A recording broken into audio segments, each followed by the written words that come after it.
Hi, what's up YouTube? It's Ask the Young One with CreateHigherVibrations.com. Today I wanted to make a quick video. Someone keeps talking to me through Messenger, through my group, and they keep saying that they're stuck and they feel like they're almost there, you know, but they're also still living in this fear of they don't want to meet another narcissist. They don't want to experience this again. And my response to them, and I wanted to share this because I think it's so important, and I think a lot of people get caught in this loop. And, when we tell ourselves, I'm stuck, first off, we have to stop telling ourselves we're stuck. We have to just realize that we're not stuck, we're just not there yet. And it's really a battle of the mind. It's really about what we begin to tell ourselves and what we begin to believe within ourselves and within our hearts. And if we believe we're stuck, we're going to stay stuck. If we truly believe and constantly are telling ourselves, I'm stuck in this place, or I'm stuck in this position, I'm stuck in this part of healing, I'm stuck in this, and then we're constantly saying this to ourselves, then we're going to remain there. So I wanted to really share that and really just like make a point to, when you feel like you're stuck, and use mindfulness. Again, mindfulness is so powerful because it allows us to create awareness. And when our awareness, being aware of our self-talk, being aware of our thoughts, and realizing we are not these thoughts, we're just, and allowing it to go. And instead of having the thought of I'm stuck, is just I'm changing that into a more positive direction, something that's going to fill your cup a little bit fuller. The goal is to fill your cup so it overflows and gives to what's around you. I really wanted to touch base on that because I kind of went round and round with this person, and it's like, and it's not nothing bad. It's just it takes a minute for people to truly grasp what mindfulness and awareness and how powerful it is, and how powerful it can be especially when it comes to our thoughts. Another thing, like I said in the beginning, was I get like the same person talks a lot about telling themselves they feel like they're healed, they feel like they want to get back out there, but they don't want to meet another narcissist. Now, and going back to the same thing, is we have to stop telling ourselves we don't want to meet another narcissist, because what's going to happen subconsciously is it's telling us we're not ready yet. If our thoughts are, I want to go out into the world and date, and I don't want to meet another narcissist, and that's your goal and that's your drive when you're going out there, and that's you're already setting that intention, and guaranteed 9 out of 10 times you're probably going to meet someone that is toxic or a narcissist or everything you don't want, when you're constantly telling yourself these things. Because when we telling ourselves what we don't want over and over and over, it brings more of this is how the mind and thoughts and universe and energy and vibrations work. This is again why mindfulness and awareness is so powerful. And so I wanted to, so if you're having these thoughts, if you feel like you're in that position, and again, not everybody's in that position yet. Some people are still in the very early stages, and that's it. You are where you are at this moment, and it is what is. It is, and it's fine. But if you're in that position and you're, and I see it so much. And and it just like my heart breaks for these people, because they're not using mindfulness or awareness and really focusing on the things and their thoughts and their pure intentions. Consciously they don't want to meet another narcissist.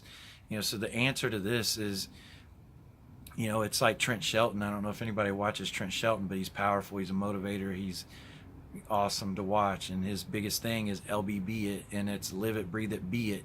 If you don't want to meet another narcissist, stop living, breathing it, and thinking it, and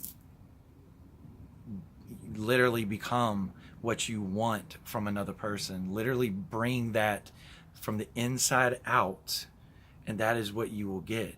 And that's another great tool to use to understand where you are. where you are in your healing process, where you are in this journey. Well, relationships and the people we attract are one of the number one ways to determine where we are within ourselves. And so I wanted to share that, especially before the weekend, because I know some people, maybe going out, maybe finding first dates, maybe going on a blind date, maybe, you just never know what people are going to do. So I wanted to plant that seed to use mindfulness, use awareness. Don't repeat these things that you don't want. Don't keep sending out what you don't want, because the universe is going to give that back to you, because it's what you're telling it you want. It's just, set the intention that if you're healed enough, if you feel ready, feel it in your body, feel it in your heart, feel it, be pure love. I'm telling you, when you have these intentions, and when you stop saying, I don't want to meet another narcissist, and you just start being exactly what you want from another, that is when you will start to attract that person, or those situations, or the opportunity that creates that connection. However it's going to work for you. Again, this is why mindfulness and awareness is so important, because we may not just attract the person, but we may attract the situation or the opportunity that then leads to that. So it's good to be fully aware. This is why in most of my videos I preach that present moment, living in the presence, living in the moment, and truly being connected to yourself. And you can do this. You can do this so much throughout the day, and it's an amazing, different experience. Sorry, pollen. But I wanted to just touch on this, because I spent a lot of time going over and over with this person, and finally, it's awesome when someone's like, you know what, I see what you're saying. I see how my thoughts are bringing in what I don't want.